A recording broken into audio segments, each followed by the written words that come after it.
자, 이제 질문하는 시간을 좀 받을 텐데요. 그 쪽지를 저에게 좀 주시면 좋겠습니다. 네. 네, 우리 목사님께서 좀 걷어주시고요. 일단 그거 먼저 시작할게요. 두 분 앞자리로 좀 여기 나와주시면 제가 질문 드리고 여기 좀 서 계셔 주셔야 될 것 같아요. 질문 드리고 적절하게 두 분께 분배를 하도록 하겠습니다. 마이크를 두 분이 이제 쉐어해 주시면 좋을 것 같고요. 첫 번째는 중국교회 성장에 하나님의 역사하심을 찬양합니다. 중국교회 성장 안에 혹시 이단의 성장도 있는지요? 한국은 이단들 중에 신천지 하나님의 교회 등 이단들의 피해가 알게 모르게 있는데 중국에서는 어떤 피해가 있고 어떻게 수습을 해나가고 있을까요? 예, 거기까지인데 두 분 중에 뭐 두 분 다 하셔도 좋고 한 분이 하셔도 좋습니다. 이단에 대한 삼자에는 이단이 없습니다. 근데 가정교회는 이단이 많죠. 전통적인 그 내부에서 발생한 이단뿐만 아니라 해외에서 들어온 이단, 뭐 대만이라든지 한국에서 들어온 이단.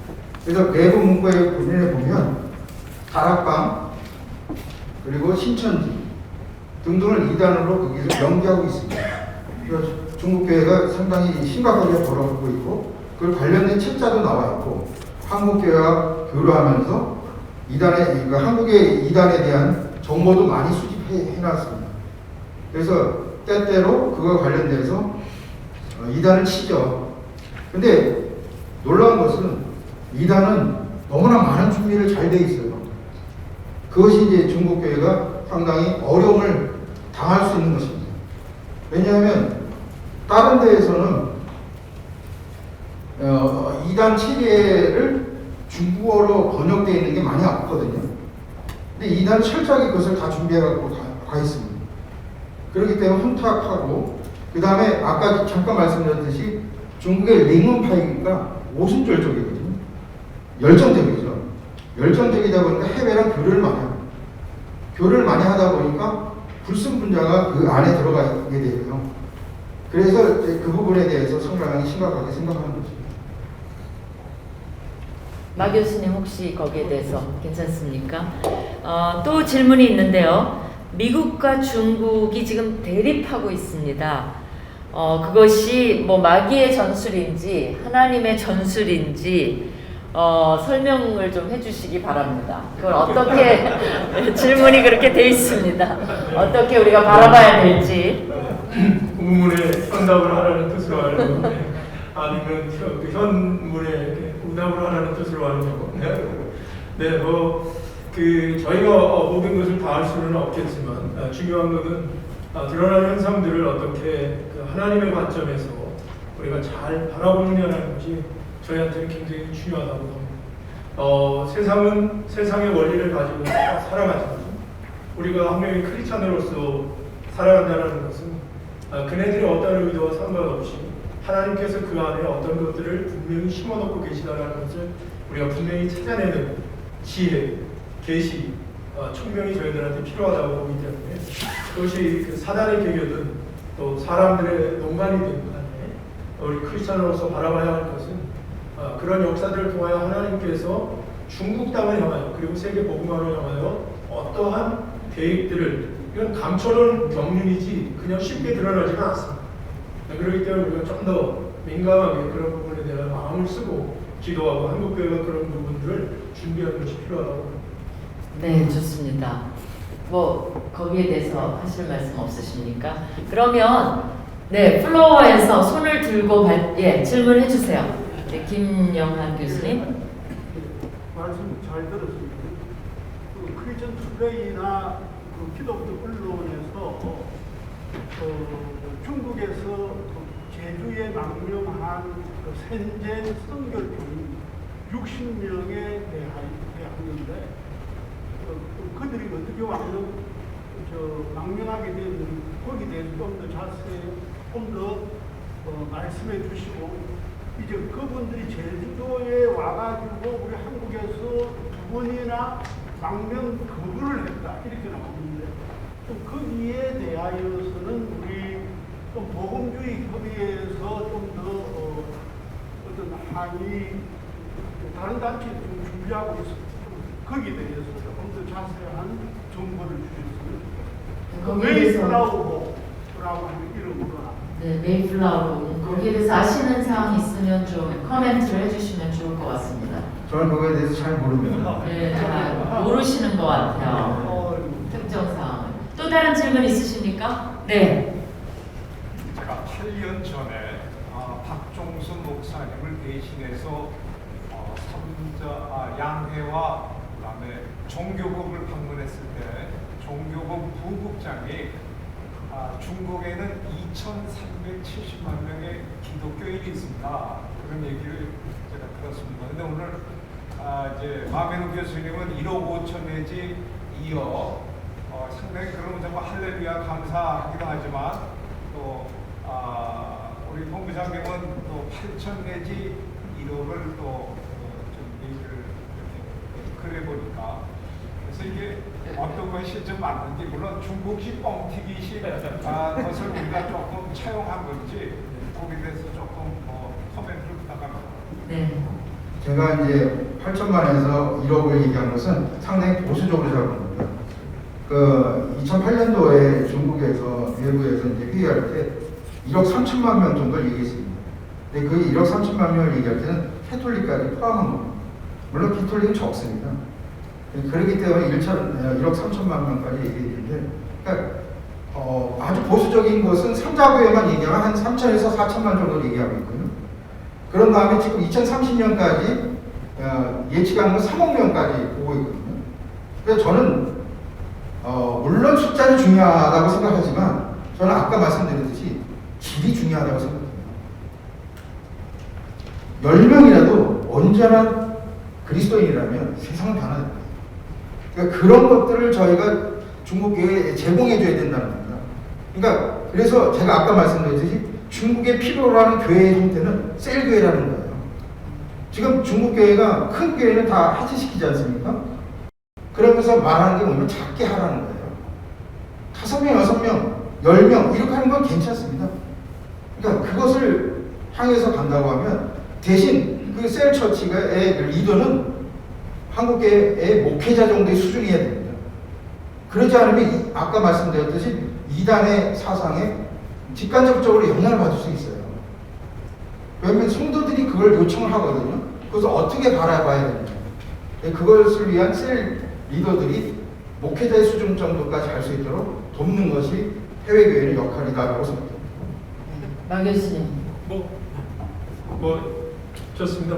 통계에 대해서는 중국이라는 나라가 워낙 땅도 크고 지금 뻥튀기 말씀도 하셨지만 통계 자체가 갖고 있는 의미들보다도 방금 말씀하셨던 것처럼 그것이 가지고 있는 어쨌든 규모가 커져가고 있다는 거고 거기에서 나오는 문제가 뭔지에 대해서 우리가 바르게 바라봐야 되는 거고 그 다음 전략들을 찾아내는 게 저는 중요하다고 봅니다. 좋습니다. 마지막 질문 하나 받겠습니다. 네. 서울신학대학교에서 의사를 가르치는 강문수입니다. 강의 잘 들었고요. 많이 배웠습니다. 우선 마 교수님께 아까 대만의 기독교인들과 중국의 기독교인의 숫자를 비교하면서 자유세계의 공산주의 세계의 기독교는 성장했다 이렇게 말씀하셨는데 약간의 오해를 할 수 있는 소지가 있다.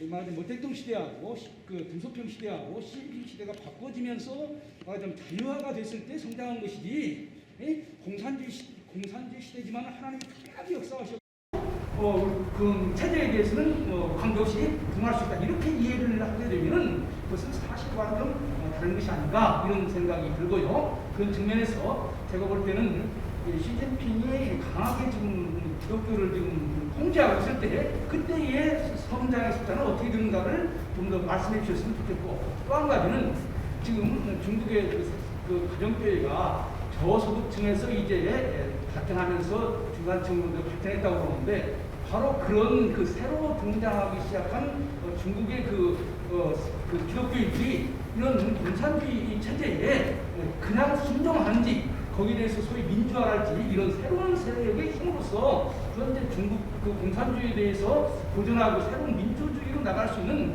그런 가능성을 내포하는 그런 집단으로서 발전할 수는 없는지 이 문제는 우리가 예, 두 네. 질문을 나눠서 한 분씩 해주시기 바랍니다. 네, 좋은 지적해 주셨는데요. 기본적으로 숫자의 그 성장이 언제 일어났느냐라는 것들에 대해서 얘기하는데 결과적으로 이제 먼저 한 가지 봐야 되는 거는요. 우리가 자유민주주의 지역이라고 해서 그러면 교회의 성장이 빠르냐? 절대 그렇지 않다는 걸 얘기하는 거예요. 사실. 그리고 우리가 이야기하는 교회의 성장이라는 것이 건강하냐? 이런 관점으로 놓고 보면 교회 성장이라는 것을 잘 봐야 될 필요가 있다는 겁니다. 오히려 지금도 이제 우리가 이야기했던 것처럼 개혁 개방에 의하여 중국의 교회가 숫자적으로 늘어났을 때 여기에 질적인 문제는 여전히 존재한다는 겁니다. 오히려 공산주의 모택동 시절이나 이럴 때 가정교회의 순수성과 정말 깊이 있는 신앙, 북한도 우리가 같은 그런 관점을 보는 거예요. 그래서 우리가 너무 쉽게 교회의 성장에 대하여 숫자적인 성장에 대하여 우리가 너무 포커스하지 않는 게 굉장히 중요하다는 걸 말씀을 드리는 거고, 이제 아까 말씀드렸던 것처럼 중요한 것은 이러한 모든 상황, 어떠한 상황 안에서도 하나님은 숫자적인 증가를 시키든 질적인 강화를 시키든 하나님은 하나님의 일을 하신다는 게 가장 중요한 포인트라는 것을 말씀드리면 이해해 주시면 좋을 것 같습니다. 중국에서 민주주의가 되겠는가? 저는 불가능하다고 봅니다. 이게 녹화가 되면 또 곤란한 내용인데 중국의 천안문 사태를 왜 났을까요? 공산당이 물러나라는 것이 아니었습니다. 체제 내에 많은 문제가 있었거든요. 그것을 해결해달라는 거예요. 체제를 바꾸겠다는 것이 아닙니다. 그것이 천안문 사태의 근본 원인이었습니다. 그리고 아까 저기 글에 좀 있는데 중국 공산당 당원이 9,500만 명입니다. 그리고 그 9,500만들이 곳곳에 다 당조 조직이 다 되어 있습니다. 촌민 단위까지 내려가 있습니다. 물론 그 중에는 공산당 아까 말씀드렸듯이 25개의 단계를 거쳐서 당원이 됐지만 부정부패에 연루된 사람도 있습니다. 그러나 많은 사람들이 신실한, 전 독실한 사회주의자라고 합니다. 시진핑이 그렇습니다. 독실한 사회주의자예요. 그러면서 경제 부분에 있어서 상당히 실용주의자예요. 그래서 저는 중국 체제, 제가 중국 체제가 계속 가려고 한다고 하면 지금 체제로 갈 수밖에 없다고 생각합니다. 만약에 그렇지 않으면 중국 공산당이 무너질 수밖에 없죠. 그래서 아까 말씀드렸듯이 당의 최고 강령이 공산주의 실현이에요. 지금 사회주의 실현까지 안 됐거든요. 어떻게 보면 2050년 정도 됐을 때 사회주의 현대가 강국이 되면 그 당시 그때야말로 사회주의 초급 단계를 넘어서서 진정한 사회주의를 향해서 갔다고 보거든요. 근데 그게 모두가 저는 하나로 가고 있다고 생각합니다. 그래서 지금 시진핑 체제를 계속 왜 상당히 그동안의 것을 10년이면 끝났거든요. 근데 계속 갈 수밖에 없는 것은 내부에서 물론 안에서 파벌 투쟁이 있습니다. 그렇지만 인정한 겁니다. 이 대표자를 통해서 중국이 앞으로 가야 된다고 생각을 하는 거예요. 그런 시스템이 있기 때문에 어려운 것이고요. 그리고 기독교 내에 젊은 사람들도 많이 있지만 이들은 제가 생각하기에는 민주주의를 쌓는 것이 아니라 오히려 어떻게 보면 애국주의로 나갈 가능성이 많다고 생각합니다. 제가 조금만 더 하나. 네, 좋습니다. 네, 너무 저기 한쪽으로 갈 것 같아서 그 민주라는 말 자체가 서구식 민주가 있고요, 중국식 민주가 있습니다. 사회주의 안에도 민주라는 개념이 있고 중국도 사회주의에도 중국식 민주주의, 민주집중 이런 표현들을 다 쓰고 있기 때문에 지금 우리 한번 부장이 이야기한 것처럼 중요한 것은 중국식 안에 있어서 중국 체제 안에서 국민들의 요구하는 것만큼 중국 공산당이 지혜롭게 그네들의 요구 수준을 억제하면서 조금씩 풀어져 가고 있기 때문에 체제 내에서의 민주화들이 중국식 민주죠. 이런 것들이 진행될 경우에는 우리가 생각하는 것처럼 급속한 체제의 변화는 그렇게 그렇게 쉽지 않다라고 우리가 보는 거예요. 중국 공산당이 그렇게 미련하지 않다라는 걸 말씀을 드리는 겁니다. 그래서 이제 우리가 중국을 바라볼 때 서구식의 관점으로만 바라보지 말고 내부자적인 관점으로 중국의 민주를 바라보는 것이 굉장히 필요하다고 이렇게 말씀드릴 수 있겠습니다. 제가 몇 년 전에 야훼 종교국 저도 방문을 했습니다. 근데 재밌는 거는 뭐냐면 그분들이 그러니까 완전히 파악을 하고 있어요. 정말 소나기에 있습니다. 모든 교회가 어떻게 지금 진행되고 있는지. 근데 이단이 골치 아프다고 저희들에게 이단 명단을 좀 달라. 그러니까 이분들은 이단은 퇴치해야 된다라고 알고 있다는 게 너무 고무적이었고요. 또 하나는 이 전 세계의 성경을 중국에서 출판을 한다고 합니다. 그래서 본인들은 전 세계의 성경을 보급하는 1등 국가라는 것을 알아달라고 얘기를 하고 있습니다. 그리고 사실은 그들이 원하는 건 체제 안에서 종교 활동은 자유롭게 하라. 그러나 체제에 대한 걸 건드리지 말라는 것이 굉장히 메시지였어요. 그래서 과거 이제 에스라를 보면 그 공급을 다 해주면서 에스라 보내면서 우리를 위해 기도해라. 약간의 이제 그런 느낌을 많이 받았습니다. 아무튼 오늘 이 중국에 대한 우리의 어떤 숙제 이런 것들을 정말 많이 해결을 해주셨고요.